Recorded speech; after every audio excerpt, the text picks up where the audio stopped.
Hi, welcome to Midnight in the Marshaverse. It's midnight, and this is the Marshaverse. This is part of the Marshaverse. This is the hub of the Marshaverse where I come to charge up, get my juices flowing. But tonight we are going to we're going to chill. If you're a grown up adult and the kids are in bed and you need some chill out time, this is the perfect place to do it. I like to have a little nightcap, a little cannabis and cognac. And tonight's cannabis is this is a heavy hitters cartridge.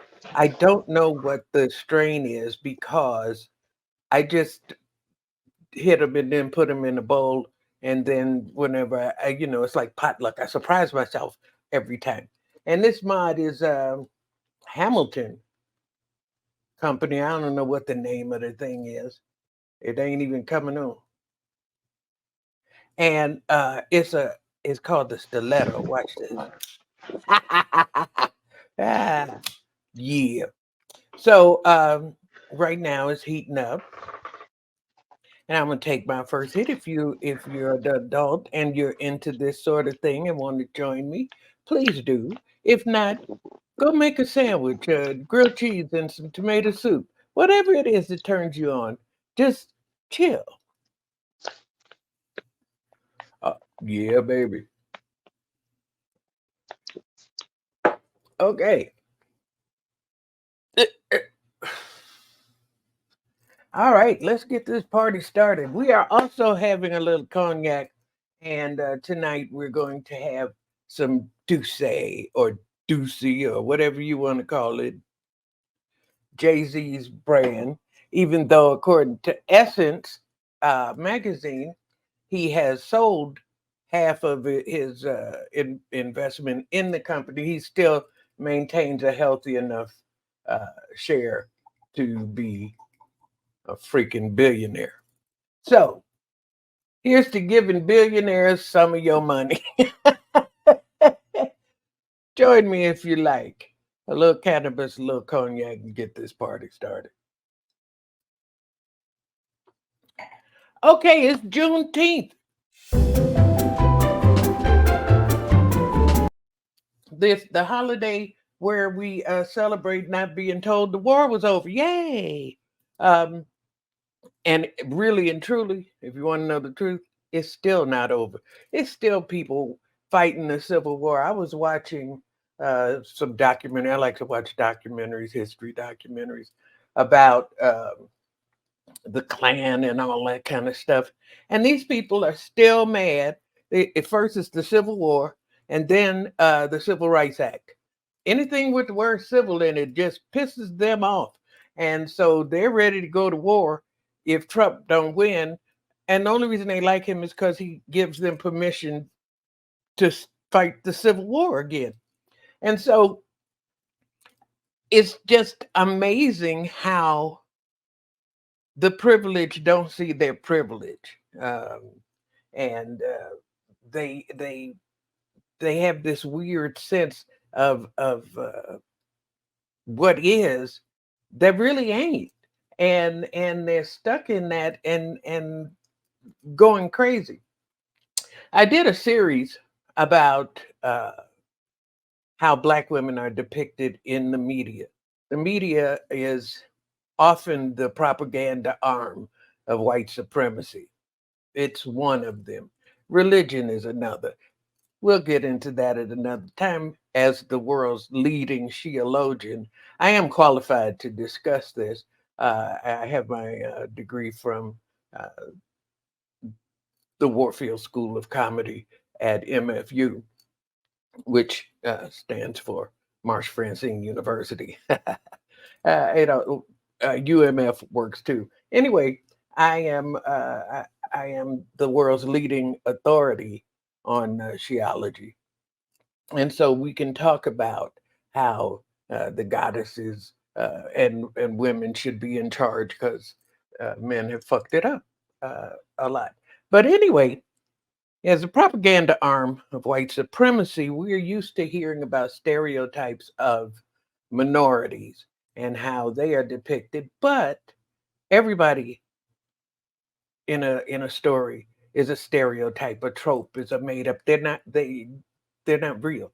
Even when you're doing a story about real people, it is still fictionalized. It is still the imagination of the people making the whatever it is, even if it's gleaned from historical sources.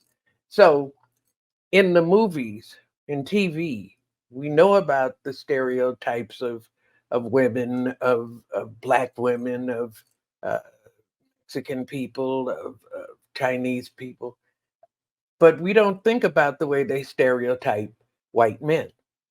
White men are always depicted as the hero. You know, the good guys wear white hats. Even if there is a white man who is a villain, he is conquered by another white man who is more white man than apparently he is. And so when you have a movie, you have the hero, the lead. You have his dutiful wife, who is always stereotyped as either a dutiful, loving, submissive person or just a screaming bitch. And usually the screaming bitch is either turned into the dutiful wife or disappears.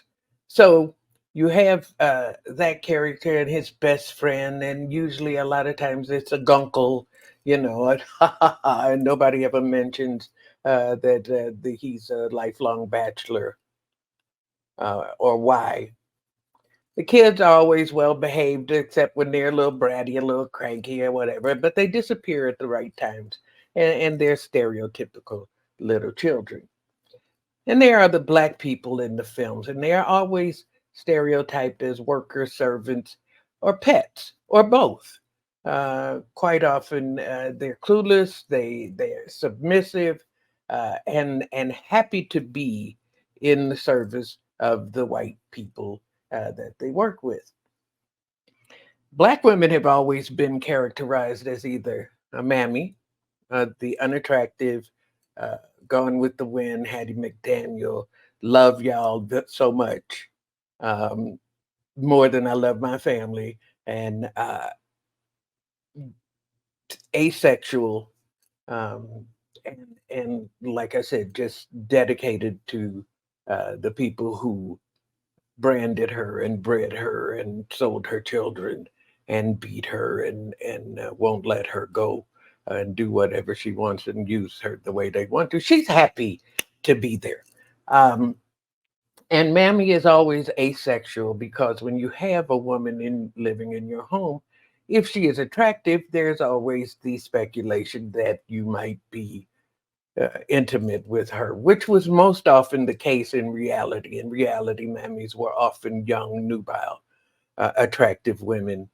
Think Sally Hemings, and not large, unattractive women made to appear unattractive in film.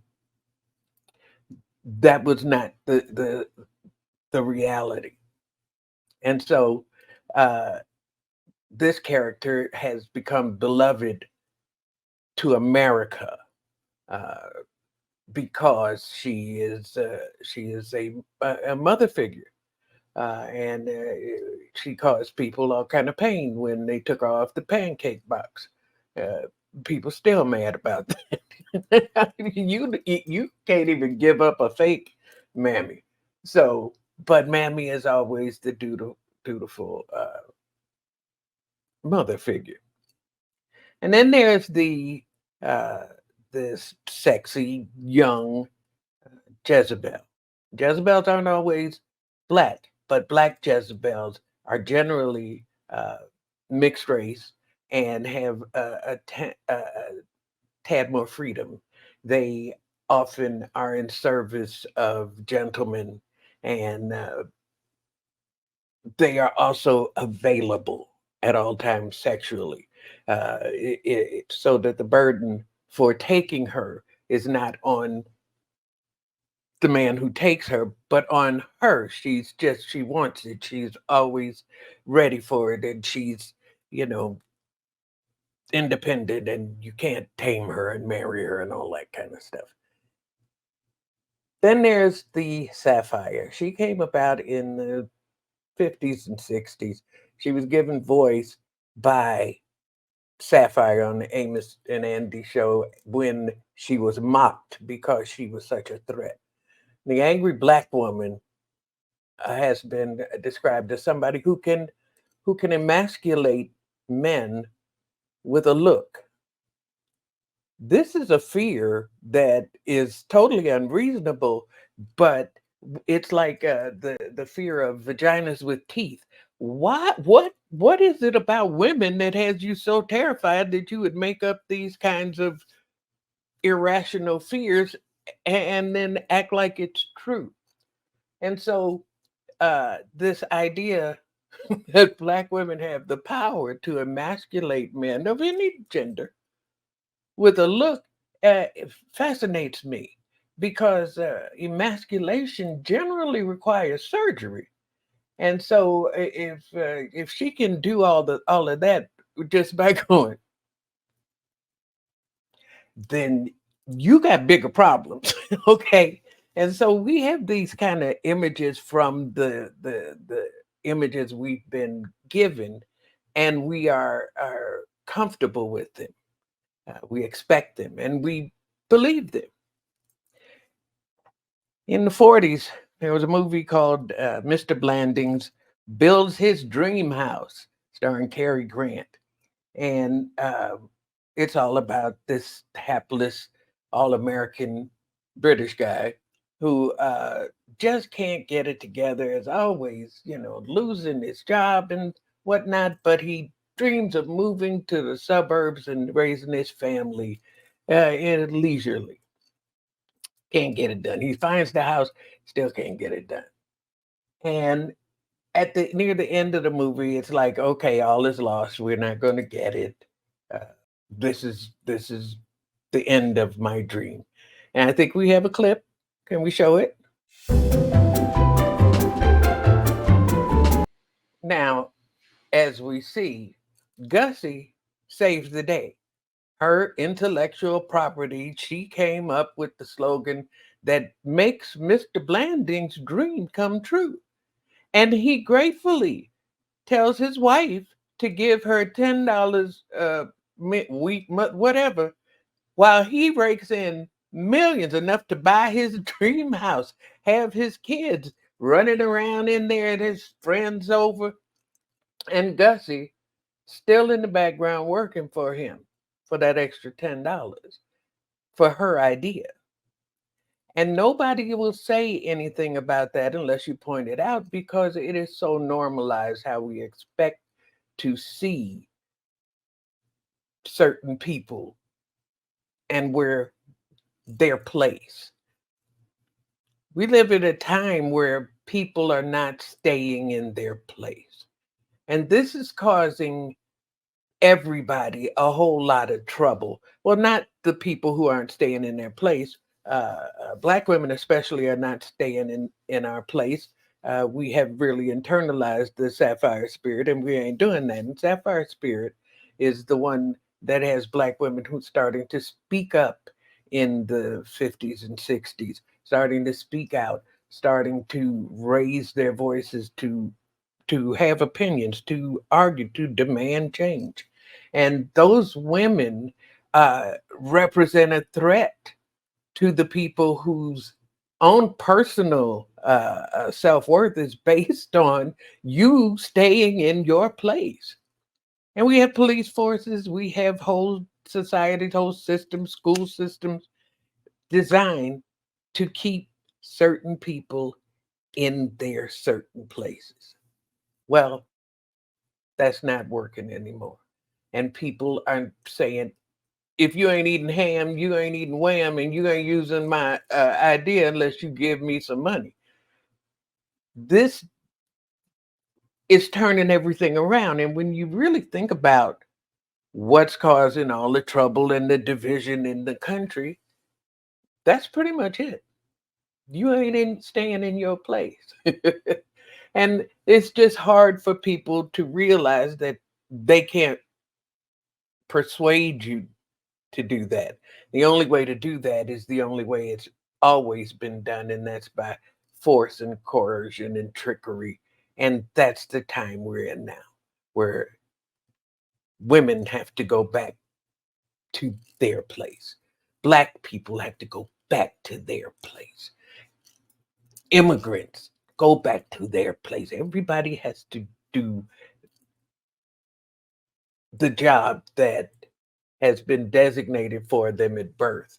And we pretend like this is not the truth, but it is. And so when somebody breaks out of that, it's like, oh, she's up from the ghetto and now she's Oprah Winfrey. Okay. So this is a wonderful thing because it don't usually happen that way, according to what the program is. And so by being aware of how they do these things, that it becomes very obvious what's going on now. And so that's my rant for the day. And before we go any further, I have to tell you, uh, Breeze, what's our show brought to you by? Aunt Karen's Suburban Seasonings. All kinds of wonderful foods and casseroles in a can for your enjoyment.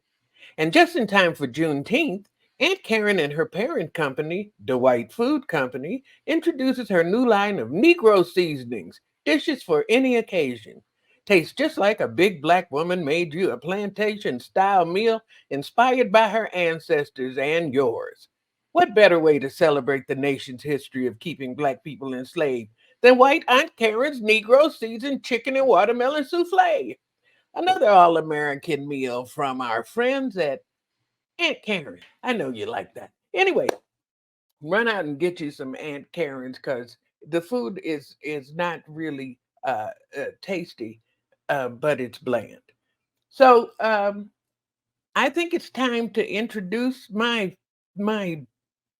fellas. This show, this Midnight in the Marshaverse, me and the boys show.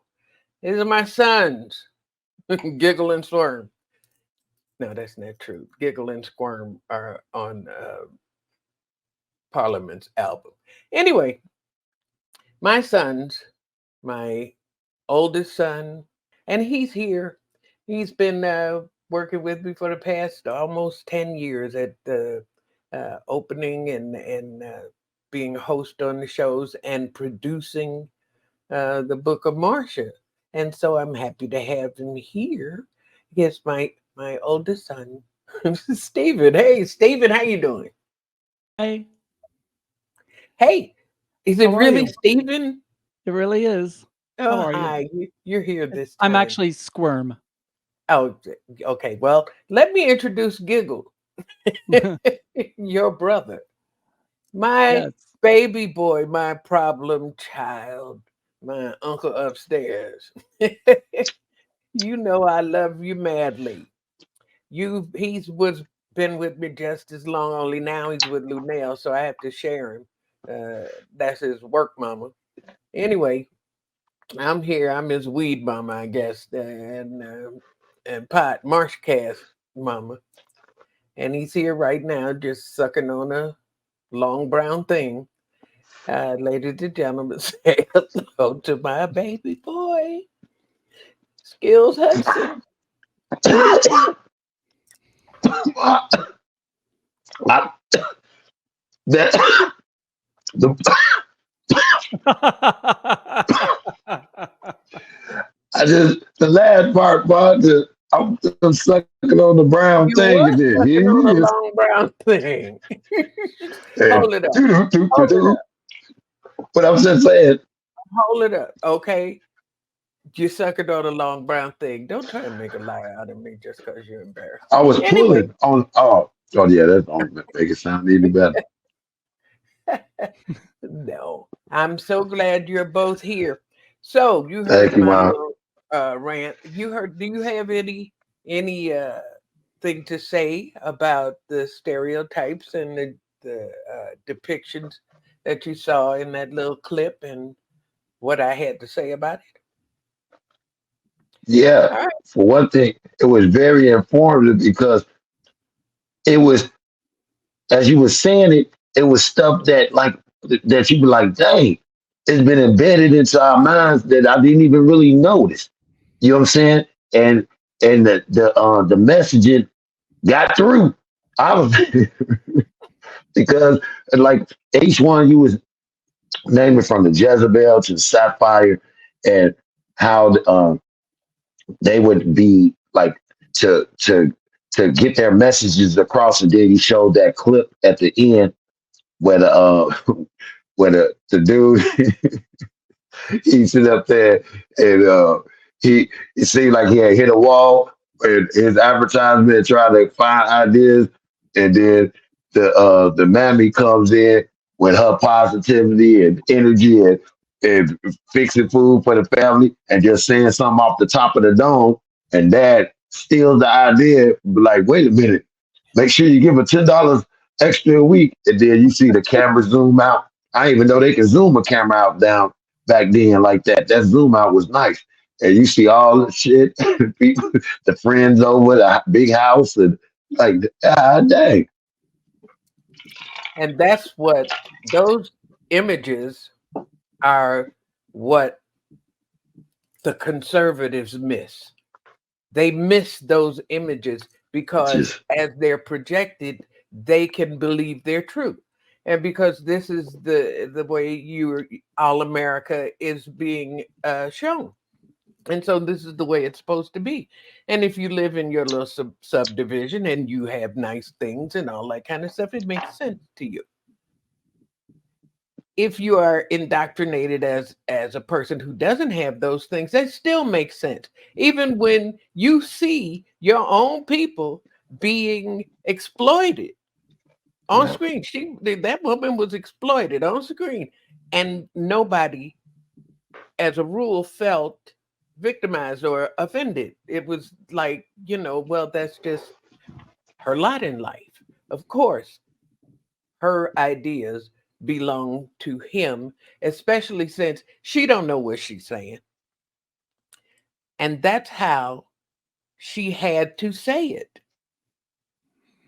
Every actress who may have auditioned had to read that line. They got the actress who said it the way they wanted it said. Now, other women, if you ain't eating ham, you ain't eating wham or whatever. No, thanks. But she said it like she just thought of it and was happy to think of it. And that's what they wanted to show. And so it's harder to be manipulated by those images if you're aware that you are being manipulated. Steven, Hi, Mom. hi, honey. What Hi. do you think?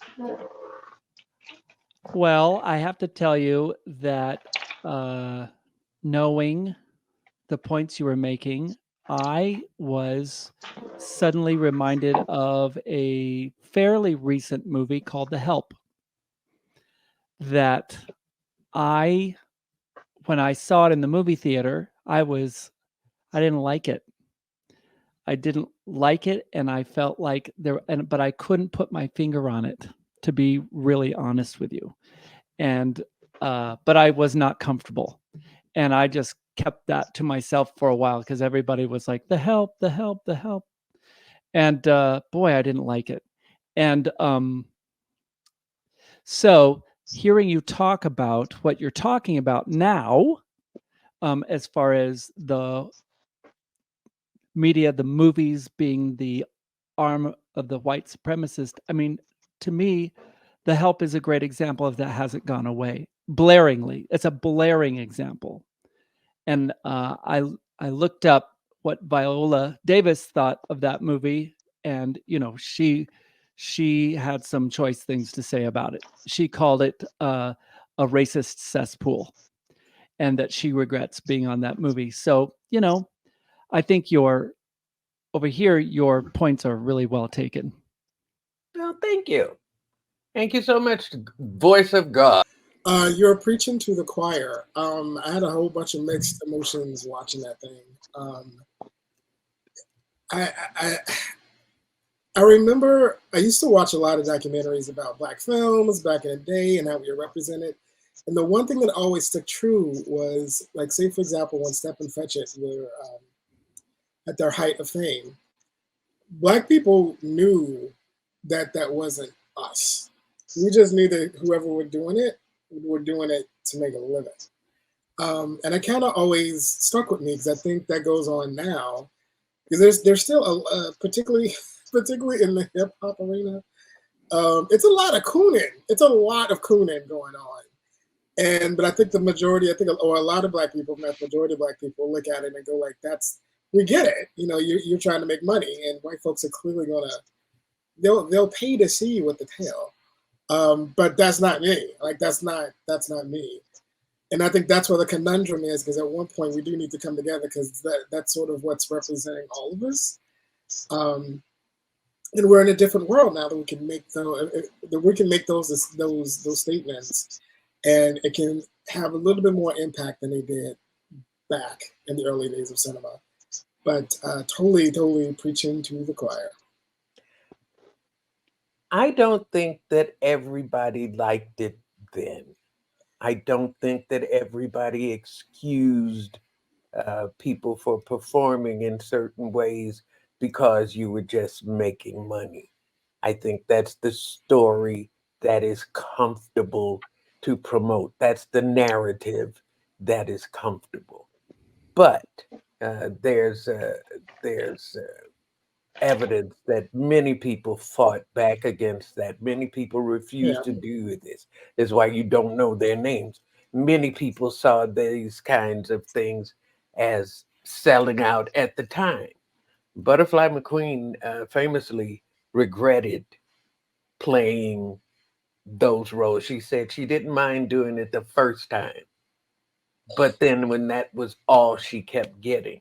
And like we just saw Louise Beavers, I don't think, I think I looked it up. I saw a statistic that said she never played a character that wasn't a maid. Oh my And goodness. so in her career, she did hundreds of movies Mhm. and always a maid. Mhm. It's not that there's something wrong with being a maid. There's something wrong with being expected to be a maid. There's something wrong with being limited to that perception of who you are and can be. And for all of show business history, that's kind of the way that Black people have been seen and shown. But so many people not only refused, went around the system, found other ways. The reason why you have the things we have now is because there were chitlin circuits and independent filmmakers and rebel playwrights and authors and people. I'm not doing that, and they didn't. We again hear so many stories about, well, they just needed to get paid. No, a lot of people did refuse to get paid. You know, a lot of people didn't take that tack. And there's, I think Paul Mooney was the one who said Hattie McDaniel's speech, where she said, "I could play a maid or and make $700 a week, or be a maid and make $7 a week, or something like that." But I think Paul said that was a PR hack written for her to say. Mhm. Whether it is or not, the possibility remains that many of the things we know were purposely put into the narrative so that you would accept things that are not acceptable. And so the more you see, the less willing you are to accept, and the less willing you are to stay in your place and blindly obey, live like it's Jim Crow again. So, all that being said, what's your 2-minute rant? Who's going first? Well, for some of y'all that might know or not know, I'm a very big sports fan. I watch all type of sports, even the crazy sports they got coming out now. Well, not coming out, but you see popping up on the timelines, Facebook, like the slapping championships, where you seeing these people holding, little things so when they get slapped, they won't fall out. But my rant is about the NBA Finals this year. And you probably say, when is the NBA Finals? It's over. The champion was the Boston Celtics. But it was so boring this year. It was the boringest NBA Finals ever. I mean, ever. You know, and just recent memory. You know, it was between the Dallas Mavericks and Boston Celtics. Both teams, they got stars on each team, but it was no draw. There was no interest in like people talking about, hey man, watch this. People was more talking about the midget fight that happened this weekend. But not midget. Shout out to Javante Davis, Tank. He rocked Frank Martin. But it just really burns my butt. I learned that saying from my big brother sis. But the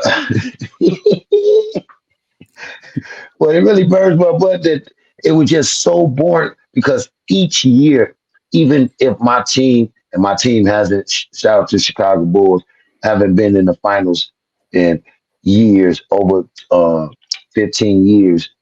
And so, but I still would watch the NBA finals. You know, whatever team would be in the NBA finals, I always watched it each year. But this year was horrible. HO. Ibo. It was that. Yeah, It I got. was. It See was. It how was just boring, Mom. you know Thank how you, old Mom. I remember when the Bulls started. I think it was 1967, and the Oh, first team was Norm Van Leer, Jerry Sloan, who else? Bobby Weiss, uh, was Chet Walker and Bob Love on that team. Anyway, Bob Love. I remember when it started. Okay, so well, we'll go in order. Steve N. Hello. Hello, rant on. Well, before I rant on, I would just like to say that I did teach Skillz Burn My Butt. And part of that reason was because I was inspired by the amount of times he butt dialed me this week. But that's a whole different story. So my rant is this. How come people look so surprised when they see people coming out of the elevator? What? How can this be? You know what an elevator is. You know how an elevator works, and you know that people use them. So why are you all the way at the doors waiting for the elevator to come in, and then when the elevator door opens and I try to get out, you look like you can't believe I'm standing there. I want to kill these people. Like, and then these same people turn around and do this and then get mad when people do it to them. How can you put a stroller right at the front of my shins when I'm trying to get out and then have the gall to be offended when people do that to you? Do we not need a sign that says, hey, bitch, back up on the elevator? I mean, don't we? We need this. Oh my, I can't tell you how many almost fist fights I've had when I have been at the front of the elevator and I'm about to go out and somebody is literally standing on the metal grate, the threshold between the hallway and the elevator opening. And then they get mad at me. You're mad at me? How are you mad at me? How are you mad at me? So I was trying to get out of this elevator and the guy came in and he what do you call it? He body checked me. Oh Yeah. my God. I was so mad. I was like, fuck yeah. He's like, no, fuck you. And now we're in the middle of the elevator and then the doors are closing and we're still like, no, fuck you. Fuck you. I've never been so mad in my And life. then I you don't meet think him so. downstairs and you get into your cars and he tries to cut you off. on the turn, right? Yes, exactly. Yeah. Same Okay. guy. Same Same guy. guy. I know. Breeze.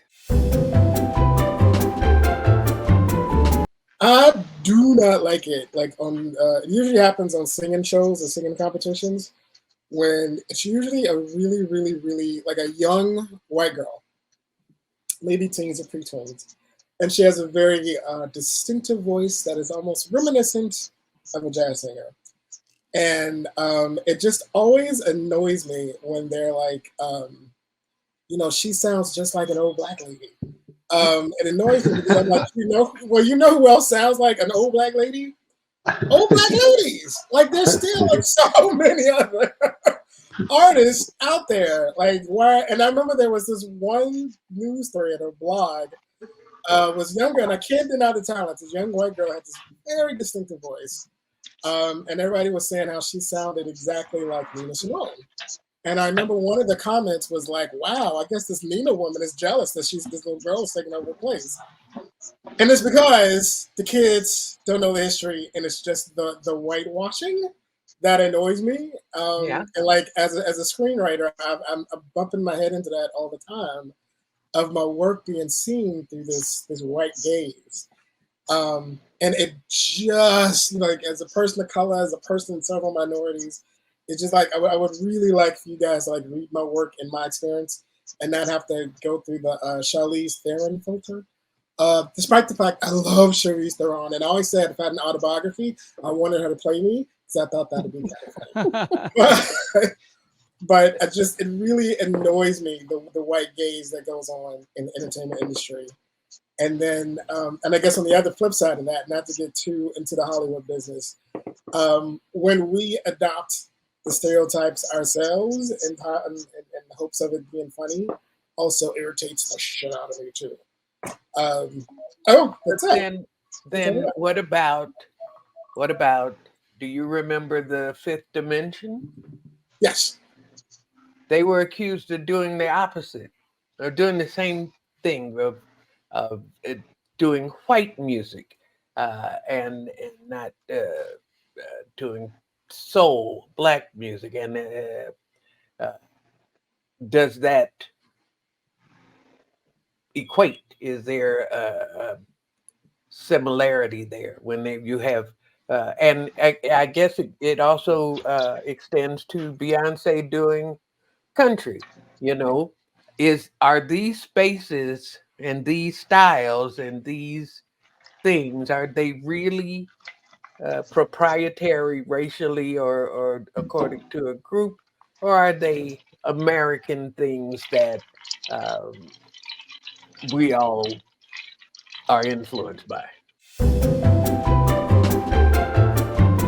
I am not a part of the Beehive whatsoever, but I have listened to all of Cowboy Carter by Beyonce several times. It is an amazing album. I think it's very true that she even said it herself, this is not a country album. This is a Beyonce album. And if you listen to it, it's a Beyonce album. It's maybe like 2 or 3 actual country songs. The rest of it is kind of house and pussy pop music. But she also blends a lot of genres. Like she does, there's like country elements, there's rockabilly elements, there's rock elements, there's adult contemporary elements. So I think what she's doing, which is kind of revolutionary, because not too many people have the gumption to do it or the fan base to pull it off, is to make an album that truly breaks all boundaries. And I think the people who like appreciate Beyonce are really thumbs up. Like this is like I'm looking forward to more artists doing something similar. I do think people who are Andre 3000 playing the flute. Andre 3000 playing the flute. Like I love shit like that. I know listened to that album several times. So I like the expansion. And I think the people who get the most pullback are the ones that are waiting for America to be great again. And I am part of the group that is looking to make America better. Well, I like Michael McDonald because I like Michael McDonald. I like Steely Dan because I like Steely Dan. I love Phoebe Snow because I love Phoebe Snow. because they sing the kind of music I like. Mhm. I don't care where they came from.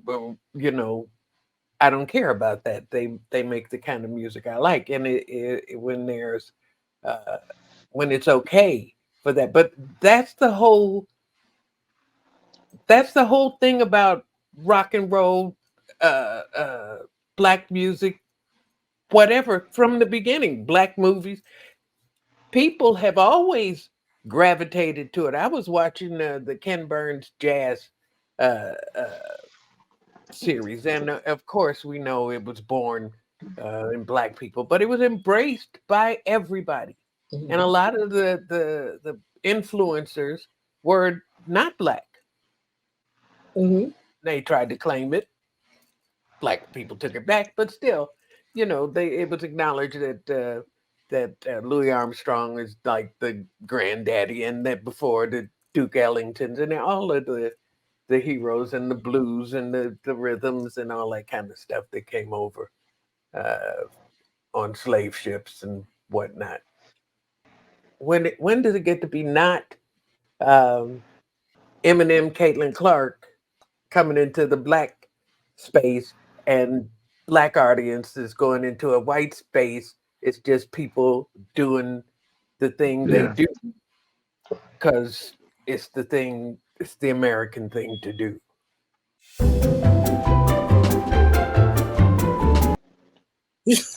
Wait a minute. Look. My apologies because I just thought it was y'all that was giving y'all opinion on that. I lost. Got lost. My bad. So you weren't listening, is that what you're saying? Yeah, No, pretty no. I much. was. Yeah, yeah, yeah. No, Blah no. blah blah Well, blah blah. I read this. let me say my. I'm on this pina colada tonight. Uh-huh. And So uh, after my rant, uh-huh. I was chilling. Oh, okay. But You look, know the I song, do right? remember You know the what. song. I was tired of my lady. We've been together too long. Like in a worn out recording of a favorite song. So while she laid there sleeping, I read the paper in bed. And in the personal column, there was a letter I read. If you If like you like pina pina coladas and get Oh, and caught get in it the caught rain, in the rain, if yeah. you're not into yoga, yoga, if you have half a never brain, brain. if you If like you to like make to love love at at midnight midnight, in the dunes on the do cape, It's a I'm the rain. lady you look for. for Write to right to me me and and escape. escape. Do do One more time. do do Ooh, do. pina colada. Can I tell you something? Pina Happy colada. Juneteenth, everybody. Time for the question of the week. And this question comes from me as an observer of men. I have spent most of my life working among men and observing men in their natural habitats, where they like to gather together and do man things, and having been granted one of the boys status on more than one occasion. I feel comfortable asking this question to you guys. Okay, would you rather have a large penis or a full head of hair? I would probably say a full head of hair because I already have a large penis. Ha ha ha. That would be me. You have to have one or the other. You can't have both. Um, So, which would you rather So, have? so Breeze, which one would you rather have? You have to have one or the other. oh, the big dick. I can just get a piece. I can get a piece. I've been watching that TV show, L.A. Hair. They make pieces really for everybody. So yeah, big dick. Can't put a piece on the dick. But you Well, can put as a dick on a piece. one who doesn't have a penis, uh, I have a drawer full of penises. You can get them in any size you want to. you know, You know, yeah, yeah, no big yeah. deal. Um, Skillz. For me, is to have bring on all the hair and all the hair products. Look, for me, I'm gonna tell you, and if y'all was to say like it would happen right now, I've already had my big dick days. So I need the hair. Give me the hair. Give me the hair. Please Okay. give me the hair. Well, speaking as someone who has both, if I had to choose, I caught that. You know, I should challenge you guys to prove it. What? What? Wait a minute. I thought this was StreamYard. Is this OnlyFans? And I'm a little I'd under the say weather, that so you it's have doing to a thing here. prove it on camera, but somebody should have to be able to check it out and see if y'all telling the truth. I'm Well, under you I can't. It's doing a hedgehog thing right now until my immune system comes back. It's what? It's doing a hedgehog thing, but it's kind of like this hot sauce bottle. It's like, think of this. It's like that. You got a stubby little. It's all about the girth and not the length. And it's Okay, but I'm interested in the skinny part that balloons into the well, larger part. I've you never see seen this? that in my life. You see this, ma? You got a long, skinny orange penis. They used to call me bungee cord. trying to laugh so loud. Oh my God. Okay. I would choose hair. Well, as one who doesn't have a penis at all, like I said, you don't really need one. Hey, Mom. In Mom, honor of Gay Pride Month, I just want to say for all the lesbians in the world, we do just fine. Sans penis, we do just fine, and so I wouldn't care about hair or penile enhancement. Yes. So I would like to say to all of your viewers that this evening I treated myself to a couple of hours of a documentary on Netflix called Outstanding, which features our mother, the one and only Marsha Warfield, who is one of the ones that they paid a lot of attention to and got used on this documentary. You saw a lot of her stand up more than others, and there's a reason for it. And the honesty, Mom, that you showed and the things that you said, especially you got to hear the bullet quote. You got to hear her talk about what bullets. You'll know what I mean when you watch it. I have to say I shed a tear over that, and I love you, and I appreciate's not a strong enough word, but I honor you for your representation of our people, of our brothers and sisters in the LGBTQIA community. And I just want you to know how honored I am to be your friend. And the things that you said will touch a lot of lives and make people reflect. I love you. I love you too. And you were there that night. I was. You were there that night. It was overwhelming. I don't know if I haven't seen the documentary, so I don't know. But I don't know if anybody could really capture what happened on that stage when everybody came out, and there was this huge gathering of people, underrepresented people, standing on the stage, and huge audience of people applauding and standing up and cheering. It would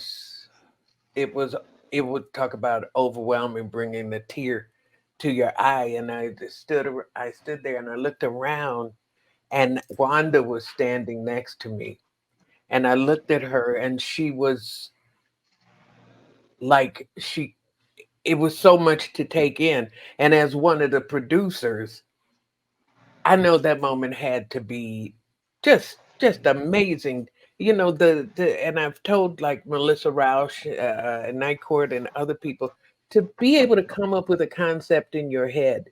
You know, you're just sitting around and you think of something, and then to stand in reality and see it as a thing is probably the most amazing thing you can have as a performer. It's just it didn't exist until you thought of it, and now here we are standing in it. And let And me she was overwhelmed in that moment, and I hugged her and said, "You deserve all this. Take it all in. You did this."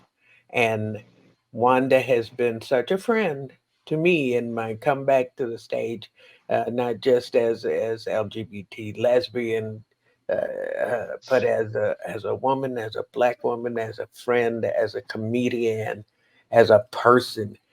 She was there. She's been there. She's always giving me opportunities, and with her and Kim Woodley and Adele Gibbons and so many others, Sherry Shepherd, that just uh, who've been there. All of my comedy sisters. I got no beef with them and at all, and I revere them, and I revere my LGBTQ IA people and everybody, everybody, all of the people. You know, everybody ain't a lima bean, and so there are so many people who I owe so much to, and I just wish the world could see itself the way I see it could be, should be, and mostly is.